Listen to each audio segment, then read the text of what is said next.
گناہ کی پریبھاشا اللہ کے نبی کر رہے ہیں، گناہ کا مطلب بتا رہے ہیں۔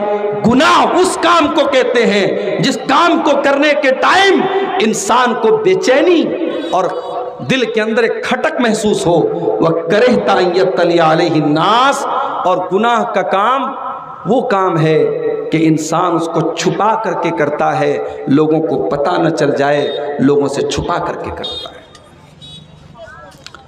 کام وہی ہے، شوہر اپنی بیوی کے ساتھ بھی کرتا ہے، اور کام وہی ہے ایک فاحشہ عورت کے ساتھ بھی ایک انسان کرتا ہے۔ شوہر اپنی بیوی کے ساتھ وہ کام کر رہا ہے، دنیا کی نظر میں کوئی عیب نہیں ہے، کوئی گناہ نہیں ہے، انسان سکون اور اطمینان کے ساتھ اپنی جائز خواہشات کو پورا کر رہا ہے، اور اسی کام کو ناجائز طریقے سے پورا کرنے والا ڈر ڈر کے کرتا ہے، اس ڈر کے ساتھ کرتا ہے کہیں میرا ویڈیو لیک نہ ہو جائے، کہیں میرے بارے میں پتہ نہ چل جائے، کہیں میرے ہوٹل کے کمرے کے بارے میں کسی کو معلوم نہ ہو جائے۔ میرے پیارے ساتھیوں، گناہ کا کام اس کام کو کہتے ہیں جس کام کو کرنے کے ٹائم آپ کے دل میں بے چینی پیدا ہو، اور جس کام کو کرنے کے ٹائم آپ کو یہ ڈر ہو کہ لوگوں کو وہ کام پتہ نہ چل جائے۔ میرے پیارے ساتھیوں، آپ کٹیہار چلے جائیں، کٹیہار کی مارکیٹ میں آپ جا کر کے بڑی بڑی دکانوں پر جا کر کے دیکھ لیں، آپ وہاں بڑی بڑی دکانوں کے اندر کیمرہ لگا ہوا ہے، اور کیمرے کا مقصد یہ ہے کہ دکان کے اندر کوئی چوری نہ ہو، اس لیے کہ جب کیمرہ لگا ہوا ہے چوری کرنے والا چور بھی جانتا ہے کہ سامنے کیمرہ لگا ہے اور یہ کیمرہ سب ریکارڈ کر رہا ہے، میں چوری کروں گا، کیمرے کے اندر میرا چہرہ آ جائے گا، یہ پولیس میں میری کمپلینٹ کر دیں گے اور 1-2 دن کے بعد میں پکڑ دیا جاؤں گا۔ اتنا بڑا رسک کوئی چور لینا نہیں چاہتا ہے، وہ کیمرہ جو دکان کے اوپر لگا ہے اس کیمرے کی وجہ سے انسان چوری کرنے سے ڈرتا ہے۔ اب میں آپ سے ایک سوال کرتا ہوں میرے بھائی، یہ جو بڑی بڑی دکانوں پر یہ جو کیمرے لگے ہوئے ہیں، یہ کیمرے کس کے بنے ہیں؟ یہ تو انسان کے بنے ہوئے کیمرے ہیں، یہ کیمرے تو انسان کے بنے ہوئے ہیں، یہ کیمرے خراب بھی ہو سکتے ہیں، یہ کیمرے ان کے اندر فالٹ بھی آ سکتا ہے، مگر ایک کیمرہ ایسا ہے جو اللہ کا کیمرہ ہے، جو اللہ کا کیمرہ ہے، اور وہ کیمرہ تو 24 گھنٹے آن ہے، وہ کیمرہ کبھی بند ہونے والا نہیں ہے۔ علم یعلم بأن اللہ یرا، میرے بندے کیا تو نہیں جانتا کہ اللہ تعالیٰ سب کچھ دیکھ رہا ہے، اللہ کی نظر سے کوئی نہیں بچ سکتا ہے، اللہ کی نظر سے کچھ بھی چھپ نہیں سکتا ہے۔ ارے اللہ تو وہ ہے کہ رات کو 2 بجے کالی رات اور کالے پہاڑ پر چلنے والی کالی چیونٹی کی چال سے بھی وہ اللہ واقف ہے۔ وہ اللہ تو ایسا ہے کہ اس نے فرمایا یعلم خائنۃ الاعین وما تخفی الصدور، وہ اللہ تو ایسا ہے جو تمہاری آنکھوں کی چوری کو بھی جانتا ہے، تمہارے دل کے اندر کیا چل رہا ہے اللہ کو یہ بھی پتا ہے، تمہارے سینے کے اندر کیا چل رہا ہے اللہ کو یہ بھی پتا ہے۔ وہ اللہ تو ایسا ہے کہ حضرت لقمان اپنے بیٹے سے کہتے ہیں یا بنیا انہا ان تک مثقال حبۃ من خردل فتکن فی صخرۃ او فی السماوات او فی الارض یاتی بها اللہ، اے میرے بچے ایک رائی کے دانے کے برابر بھی اگر کوئی چیز ہوگی اور آسمانوں میں کہیں ہوگی یا زمین میں کہیں ہوگی یا کسی چٹان میں کہیں ہوگی، یاتی بها اللہ، اس رائی کے دانے کے برابر کی چیز کو بھی اللہ تعالیٰ سامنے لے آئے گا۔ ان اللہ لطیف خبیر، اللہ تعالیٰ باریک سے باریک چیز کی خبر رکھنے والا ہے۔ اللہ کا کیمرہ 24 گھنٹے ریکارڈنگ کر رہا ہے میرے بھائی، اللہ تعالیٰ خود دیکھ رہا ہے اور اللہ کے فرشتے الگ ریکارڈنگ کر رہے ہیں۔ وَإِنَّ عَلَيْكُمْ لَحَافِظِينَ كِرَامًا كَاتِبِينَ يَعْلَمُونَ مَا تَفْعَلُونَ، میرے بندو ہم نے تمہارے اوپر کرامن کاتبین کو مقرر کر دیا ہے، ہم نے تمہارے اعمال کو لکھنے کے لیے فرشتوں کو مقرر کر دیا ہے، وہ تمہاری ایک ایک حرکت کو لکھ رہے ہیں، ایک ایک حرکت کو ریکارڈ کر رہے ہیں، اور حرکت تو بہت دور کی بات ہے، ہمارے زبان سے جو شبد نکلتے ہیں، ہم منہ سے جو الفاظ نکالتے ہیں، فرشتہ اس کو بھی ریکارڈ کر رہا ہے۔ ما یلفظ من قول الا لدیہ رقیب عتید، میرے بندے تیری زبان سے نکلنے والا ایک ایک لفظ ریکارڈ کیا جا رہا ہے، ایک ایک لفظ کو لکھا جا رہا ہے۔ کل قیامت کا دن ہوگا، اللہ کی بارگاہ ہوگی، اور ہماری زندگی بھر کی وہ جو ریکارڈنگ ہے، ہماری زندگی بھر کا جو کچا چٹھا ہے، وہ ہمارے سامنے رکھ دیا جائے گا۔ میرے بھائیوں، اس دن ہمارا کیا حال ہوگا؟ اسی لیے اللہ تعالیٰ سورہ کہف کے اندر فرماتا ہے وَوُضِعَ الْكِتَابُ فَتَرَى الْمُجْرِمِينَ مُشْفِقِينَ مِمَّا فِيهِ، کل قیامت کے دن جب تمہارا نام اعمال رکھا جائے گا، جب تمہاری زندگی کی کتاب رکھی جائے گی، تو جو اللہ کے نافرمان ہوں گے، جو مجرم لوگ ہوں گے، وہ ڈرے ہوئے ہوں گے، وہ سہمے ہوئے ہوں گے، اور وہ کہیں گے یا ویلتنا ما لہذا الکتاب لا یغادر صغیرۃ ولا کبیرۃ الا احصاها، وہ کہیں گے ہائے ہماری بربادی، یہ کیسی کتاب ہے، یہ کیسا نام اعمال ہے جس نے ہر چھوٹی بڑی چیز کو ریکارڈ کر لیا ہے، جس کے اندر ہر چھوٹی بڑی چیز ریکارڈ کر لی گئی ہے۔ تو یہ ڈر اپنے اندر پیدا کرو کہ اللہ کے یہاں جو کیمرہ ریکارڈ کر رہا ہے، اس کیمرے کی ریکارڈنگ کھولی جائے گی، اس دن ہمیں میرے بھائیوں حساب دینا پڑے گا۔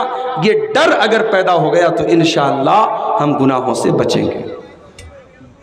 گناہوں سے بچنے کا دوسرا طریقہ،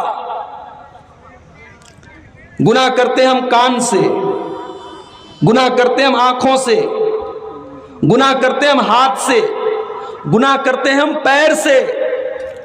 ہماری آنکھیں، ہمارے کان، ہمارے ہاتھ، ہمارے پیر، یہ سب کے سب کل قیامت کے دن گواہی دیں گے۔ ہاتھ گواہی دے گا، اس ہاتھ سے آپ نے کس کس کے اوپر تھپڑ مارا، کس کس کے اوپر آپ نے ظلم کیا، یہ انگلیاں گواہی دیں گی، ان سے آپ نے کس کس کو ٹچ کیا۔ آنکھیں گواہی دیں گی، ان آنکھوں سے آپ نے کیا کیا دیکھا۔ کان گواہی دیں گے، ان کانوں سے آپ نے کیا کیا سنا۔ پیر گواہی دیں گے، ان پیروں سے چل چل کر کے آپ کہاں کہاں گئے۔ اللہ فرماتا ہے حتی اذا ما جاؤوها شہد علیہم سمعہم وابصارہم وجلودہم بما کانوا یعملون۔ میرے بندو، کل قیامت کے دن تمہارے کان تمہارے خلاف گواہی دیں گے، تمہاری آنکھیں تمہارے خلاف گواہی دیں گی، تمہارے بدن کے چمڑے تمہارے خلاف گواہی دیں گے۔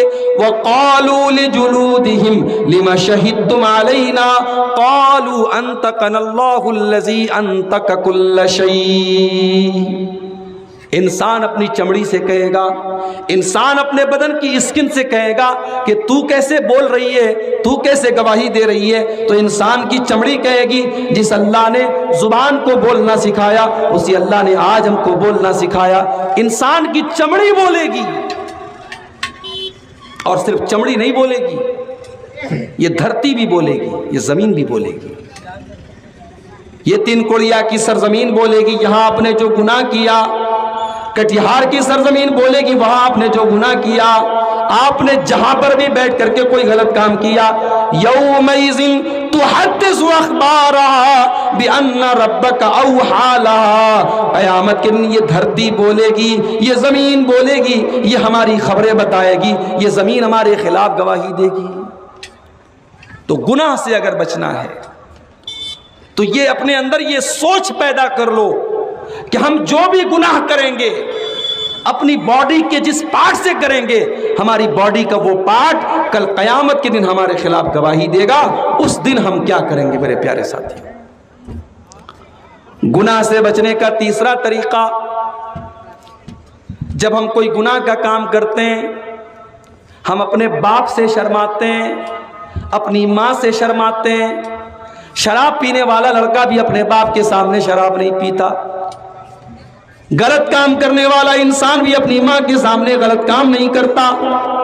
ماں سے شرماتا ہے، باپ سے شرماتا ہے، بڑے بھائی سے شرماتا ہے، بڑی بہن سے شرماتا ہے۔ او لوگو، باپ سے شرماتے ہو بہت اچھی بات ہے، ماں سے شرماتے ہو بہت اچھی بات ہے، لیکن اگر گناہ سے بچنا چاہتے ہو تو اللہ سے شرمانا شروع کر دو، اللہ سے شرمایا کرو۔ سوال یہ پیدا ہوتا ہے اللہ سے شرمانے کا کیا مطلب ہے؟ آئیے آپ کو وہ حدیث پڑھ کے سنا دیتا ہوں۔ اللہ کے پیارے نبی فرماتے ہیں استحیوا من اللہ حق الحیاء، وہ لوگوں اللہ سے شرماؤ جیسا اللہ سے شرمانے کا حق ہے، جیسا اللہ سے شرمانا چاہیے۔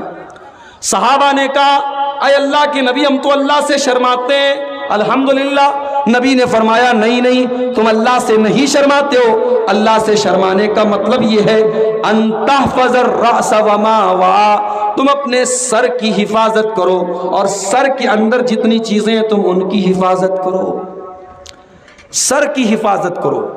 اور سر کے اندر جتنی چیزیں ہیں، سر کے اندر دونوں کان بھی ہیں، کان کی حفاظت کرو۔ سر کے اندر دونوں آنکھیں ہیں، آنکھ کی بھی حفاظت کرو۔ سر کے اندر زبان بھی ہے، زبان کی بھی حفاظت کرو۔ اور سر کے اندر دماغ بھی ہے، دماغ کی بھی حفاظت کرو۔ سر کی حفاظت کرو اور سر کے اندر جتنی چیزیں ہیں ان سب کی حفاظت کرو۔ دوسری چیز وَأَن تَحْفَظَ الْبَطْنَ وَمَا حَوَىٰ، اپنے پیٹ کی حفاظت کرو اور پیٹ سے جڑی ہوئی چیزوں کی حفاظت کرو۔